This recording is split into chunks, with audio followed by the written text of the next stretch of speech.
Guys, here we are at the first episode of the next build, a 1985 Fiero GT. This is part of a build I'm going to call the Then and Now build, as I built one of these cars over 20 years ago, and I have it here, and it'll be interesting to see the comparison of my skills way back when and to where I'm at now. Hopefully I've improved. Let's just take a look at some of the parts here.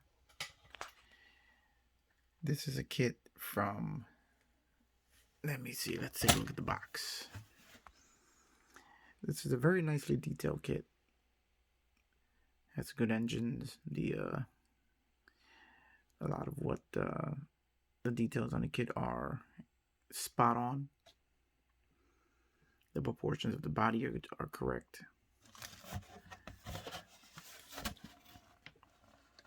This model is from 1984. As you guys may know from my channel here, I am a huge fan of the Pontiac Fiero. I have two of them myself, both 1988 model years, and this is an 85. So it's one of those things where it's subject matter that I am very familiar with. So as we look at some of the parts here, this is the chrome. The wheels are really, really nicely done. Even though the wheels in this car only came in flat in a aluminum, they were never sold chrome from the factory, so I have to decide whether I'm going to leave them chrome, which I kind of like, or strip them down and do them in aluminum. Here we have a couple of other parts which will have to be stripped. This is the middle intake manifold, which should also be aluminum. The valve covers, which are going to be red and with silver trim. Here we have the alternator, which no alternator ever came aluminum. This kit is from the original release, which means that the tooling was still fresh when this kit was made. So there's not a lot of flash. I mean, there still is some to clean up, but it's not horrible. Here we have the dashboard, and you can see all the detailing from the GM radio, AC controls, the vents, the glove pocket, because it wasn't really a glove box in these cars. You see the dashboard, all the details are there, from the speakers, the defroster grills, everything's there.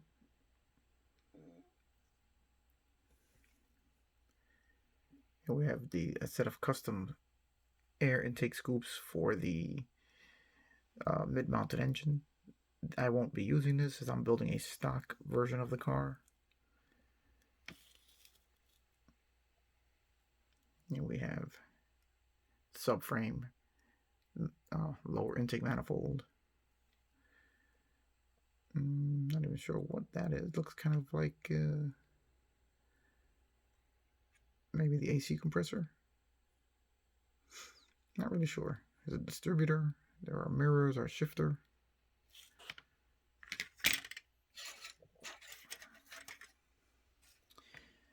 Here we have the engine. Pretty nice molded. Here you can see the texture on the block, while the pan is smooth, which is good because it's just like the real car. The oil pan is molded to it. There go the rear engine vents, wheel inserts. Comes with the over-the-roof scoop, which I will probably not be using, but it's nice that it's there. Here we have the instrument cluster, which is pretty darn accurate. All of the gauges, the lights, the odometer, the tach and speedo, the four switches on each side. I mean, the two switches on each side of the instrument cluster. Front and rear halves, they got that detailing pretty good. Here's the exhaust manifold, which one thing I like about this one is the fact that both manifolds are connected to the crossover pipe. So that's going to make for much easier installation and lining everything up with the exhaust. And here's the upper part of the intake with the air cleaner box. There's the sway bar, steering rack, control arms. These must be the rear axles. The kit is nicely detailed from what I remember. Here go the doors with, the handles are correct. And this one looks like it's got an automatic transmission, as there are only 2 pedals there. And there's the center console. Again, nicely detailed. Everything is there, correct as it should be.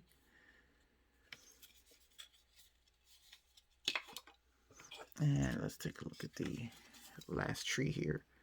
Here we have the transmission. That's going to require a little bit of cleaning up. But this is a manual transmission, even though the car seems to come with an automatic. Oh, it's like that's not 100% accurate. Here's the exhaust. Coolant crossover pipe. Cylinder heads. Let's take a look at the chassis. The chassis is nicely detailed, as you can see the center mounted gas tank, the AC lines running across, and the coolant pipes, all the moldings of the floor, even the drain holes are molded. Very nicely done. Here's the trunk. Here you can see the heat shielding. That's all going to have to be painted up.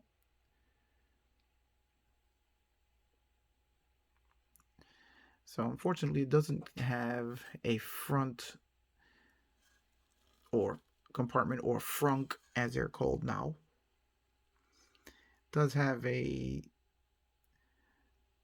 radiator, bottom half of the radiator fan and radiator molded into the chassis.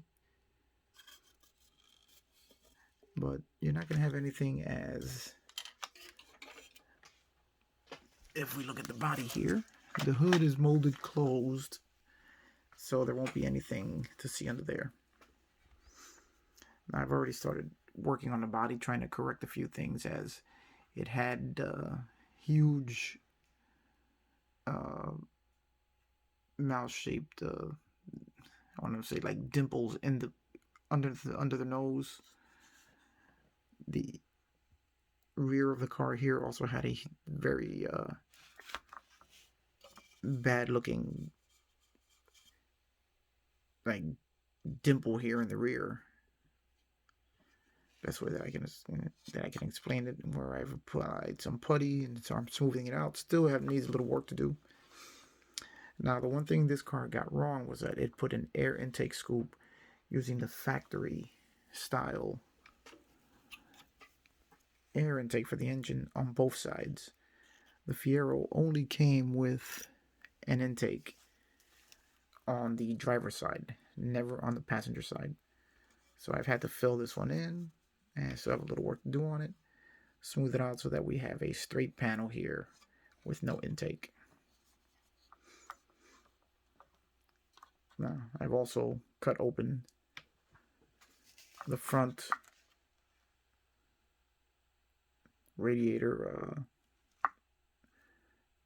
air intake on the bumper, as that was closed off, and I didn't think that looked realistic enough, so just cut that out so that will give a little more realism to the model. Other than that, the body is actually in pretty nice shape. I've cleaned off the mold lines, and after a little bit of sanding to smooth it down, and I can finish cleaning off the small issues with the body and little repairs, and smoothing out that portion of this panel. Here we have The rear bumper with the Pontiac engraved in it, just like they came from the factory. Trunk lid, again, very nicely molded. And that pretty much covers. No, that's from our Firebird that we finished before. Just about everything. Here we have the seats, which are also correct for the car. They're going to require a bit of work, as I'm going to have to get rid of the seam once I put the rear panels on. Here's the other portion of the exhaust. Again, that may have to require a little bit of work, as I'm not crazy about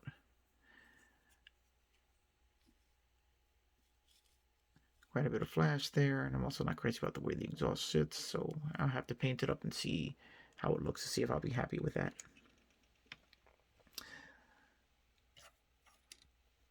So that's pretty much it. This is the start of